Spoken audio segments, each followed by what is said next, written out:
তো হয়ে গেছে, তোমরা সবাই কেমন আছো গা? আমি আশা করি ভালো আছো। তো আজকে আমি যাইবার নাচছি, আজকে দাদাদের ঘরের উদ্বোধন হইবে, মানে ছাদ ঢালাই হইবে।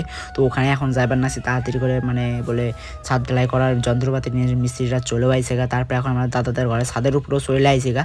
তো এখন প্রায় কাজ কমপ্লিটের মধ্যে, মানে আর একটু বাকি আছে। আর এদিকে এখন যেটুকু বাকি আছে মিস্ত্রিরা এখন কমপ্লিট করছে, মানে সামনের দিকটা ডিজাইন করছে গা।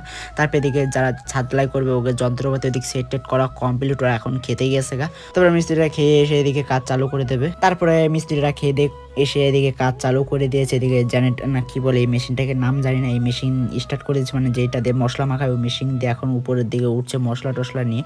আর এই মেশিনটা না বেরোলে কি কষ্ট হতো এদের, কি মানে সেই পরিমাণে কষ্ট হতো। তো এই মেশিনটা বেরিয়ে খুব ভালো হয়েছে। তারপরে দেখতে দেখতে ওইদিকে ছাদ ঢালাই প্রায় কাছাই এসেছে, মানে অনেকটাই হয়ে গেছে গা। তো আজকে এই ভিডিওটা এই অবধি যদি ভালো লাগে থাকে তাহলে অবশ্যই একটা লাইক কমেন্ট শেয়ার আর সাবস্ক্রাইব করে দিন। তো চলো পরের ভিডিও দেখার জন্য সুস্থ থেকো, ভালো থেকো, টাটা, বাই বাই।